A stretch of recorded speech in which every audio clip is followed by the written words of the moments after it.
ভিডিওর শেষে কিছু ইম্পর্টেন্ট কথা আছে, সেগুলো না শুনেই যেও। একটা ডায়লগ দিচ্ছি, ফুটোয় ভালো করে ঢুকিয়ে নাও কানের।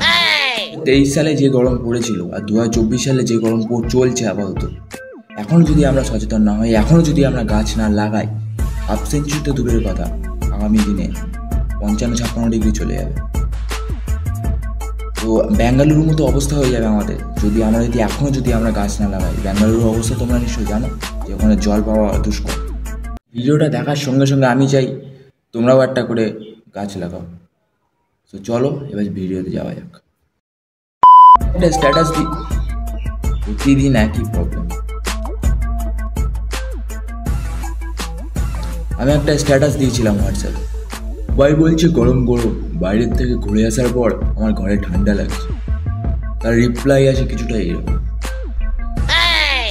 গরম পড়েছে সেটা আমি বুঝতে পেরেছি, ঠিক আছে, কিন্তু সেই গালিগুলো আমাকে না, বঙ্গাইকে গিয়ে দে, কারণ গরম ভালো লাগে। ওকে গিয়ে বল, আমাকে কেন? আমি কি করেছি? আমি শুধু একটা স্ট্যাটাস দিয়েছি, এটাই আমার দোষ। কি ভিউজের জন্য বঙ্গাইকে টানবো না? আমার কাছে ভাই ভিউজ ম্যাটার করে না। হ্যালো, হ্যাঁ পলাশ, শুনতে পাচ্ছিস? হ্যাঁ বলছি যে আমার একটা ভিডিওর লিঙ্ক তোকে হোয়াটসঅ্যাপে পাঠাচ্ছি, তুই একটু হচ্ছে লাইক করবি, কমেন্ট করবি, শেয়ার করবি, সাবস্ক্রাইব করবি, ব্যাস, আর কিছু করতে হবে না। হ্যালো, হ্যাঁ শুনতে পাচ্ছিস? হ্যাঁ বলছি লাইক, কমেন্ট, শেয়ার, সাবস্ক্রাইব করে দিবি। হ্যালো, হ্যাঁ শেয়ারটা করবি। হ্যালো, সেটা বড় কথা না, আরেকজনকে করছি। হ্যাঁ হ্যালো রাহুল, হ্যাঁ বলছি যে তুই আমি তোকে একটা ভিডিও পাঠাবো। হ্যালো, হ্যাঁ শুনতে পাচ্ছিস না নাকি? হ্যাঁ বলছি আমার একটা ভিডিও পাঠাচ্ছি তোকে। হ্যাঁ আমার ভিডিও পাঠাচ্ছি, তুই একটু লাইক, কমেন্ট, শেয়ার, সাবস্ক্রাইব করে দিবি। হ্যাঁ কী বললি? টাকা নেই ফোনে, তো তুই যে এক্ষুনি দিলি স্ট্যাটাস হোয়াটসঅ্যাপে। হ্যালো, তুই কেটে দিলি কেন? मेरे अंदर रब मेरे बाहर रब दिल सच्चा ते फिक्र क्यों कोई जाको रखे साया मार सके ना कोई बन के एक ढाल सा चलेगा वही। ये सब क्या देखना पड़ रहा है? अच्छा है मैं अंधा हूँ। দেখো, নেতা আর সূর্য দুজনের মধ্যে কিন্তু একটা কাইন্ড অফ সিমিলার ব্যাপারটা আছে, কারণ দুজনের মধ্যে পাওয়ার আছে। আমি তো মনে করি জীবনে দুবারই শাহরুখ খান লেভেলের সেলিব্রিটি ফিল হওয়া উচিত তোমার, এক মাধ্যমিক আর 2 উচ্চ মাধ্যমিক। এই কি বলবো, মানে এত পরিমাণে কল আসে, শাহরুখ খানেরও মনে হয় দিনে অত পরিমাণ কল আসে না, যত পরিমাণ এই 2 দিন রেজাল্টের দিন যত পরিমাণ কল আসে, ওইদিকে চিল্লে যাচ্ছে পাখিগুলো। মানে এত পরিমাণ রাগ ধরে আমার, যা কেউ শুধু জিজ্ঞেস করে ভাই কেমন হয়েছে রেজাল্ট, শুধু বলে দেই ভালো হয়েছে, মিটে গেল ঝামেলা, ব্যাস। আবার কেউ জিজ্ঞেস করে কত পেলি, টোটাল কত হলো, কত পার্সেন্ট নাম্বার হলো। সিরিয়াসলি বলছি, তখন এমন কিস্তি মারতে ইচ্ছা করে না, কিন্তু আমার দরকার নেই ভাই সম্পর্ক। হ্যাঁ এখন তোমাদের মনে প্রশ্ন হতেই পারে আমি লোকেশনটা কেন চেঞ্জ করলাম, কারণ ওখান থেকে নিচে শোনা যায়, এখান থেকে একটু কম শোনা যাবে। এখানে গম করে তো এই জন্য এখানে ভিডিওটা বানায়। কিছু রিলেটিভদের উদ্দেশ্যে একটা কথা বলতে চাই, যে তার পার্সোনাল লাইফে কি চলছে বা কি করবে সেটা যখন সে শেয়ার করতে চাচ্ছে না, তখন তাকে কেন জোর করা হয়? এই উত্তরটা আমার একটু কমেন্ট বক্সে লিখে দিয়ে জানিও তো, কার জানা আছে। সবার লাস্টে বা স্টুডেন্টদের উদ্দেশ্যে, মানে আমার মতো যেসব স্টুডেন্ট আছে স্টুডেন্টদের উদ্দেশ্যে একটা কথা বলতে চাই। আমি নিজেও একটা স্টুডেন্ট।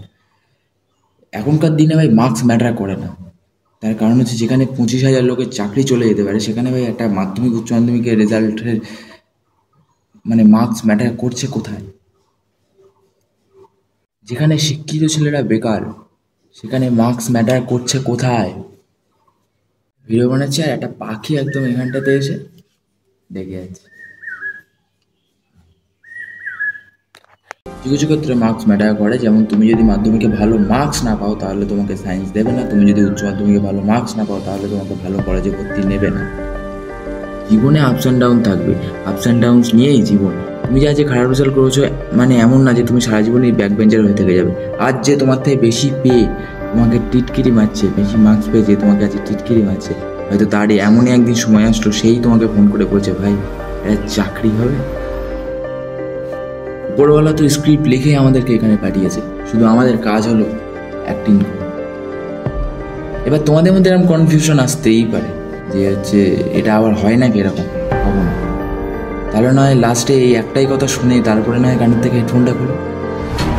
2011 সালে যে বিরাট কোহলি ওয়ার্ল্ড কাপ জেতার পর সচিন তেন্ডুলকরকে মাথায় তুলে নিয়ে পুরো স্টেডিয়ামে চক্কর লাগিয়েছিল, সেই বিরাট কোহলি 2023 সালে দাঁড়িয়ে সচিনের হোম গ্রাউন্ডে সচিনের সামনে সচিনের রেকর্ড ভেঙে দিল। এটা একটা স্ক্রিপ্ট ছাড়া আর কি বলবো। এটা শুধু বিরাট কোহলির মধ্যে ছিল শুধু জেদ, খেলার প্রতি ভালোবাসা আর কঠোর পরিশ্রম। আর হ্যাঁ, ভিডিওতে অনেক কিছু মোটিভেশন দিয়ে ফেলাম গাইস। তোমাদের ভালো লাগে অবশ্যই লাইক শেয়ার সাবস্ক্রাইব করে দেবে। এখানে বিশাল গম গম করে, ওই জন্য জায়গাটা আর কি চেঞ্জ করা, মানে কি এখানটায় ভিডিওটা আর কি বানাই না, ওই জন্য ওই দিকটা বানাই। কিন্তু ওখানে একটা প্রবলেম হচ্ছে ওই পাখির আওয়াজটা শোনা যায়, এটাই হচ্ছে আর কি প্রবলেম। তো যাই হোক, ভিডিওটা যদি তোমাদের ভালো লাগে অবশ্যই লাইক শেয়ার সাবস্ক্রাইব করে দেবে। আজকের মতো তাহলে বাই, দেখা হচ্ছে পরে কোনো ভিডিওতে। আর আজকে ভিডিওতে অনেক কিছু মোটিভেশন দিয়েছি গাইস, দেখে জানিও কেমন লাগলো। আর আর অনেক কিছু আর কি বলেছি আর কি ভিডিওতে, যেগুলো মানে একটু বেশি হয়ে গেছে। তো যাই হোক, তাহলে বাই। আবার লাস্টে আমি একটাই কথা বলতে চাই, আমি মোটিভেশন দিতে পছন্দ করি না, নিজের মোটিভেশনটা নিজের লাইফেই খাটাতে পছন্দ করি। কারণটা নিশ্চয়ই তোমরা বুঝতে পেরেছো আমি কি উদ্দেশ্যে কথাটা বললাম।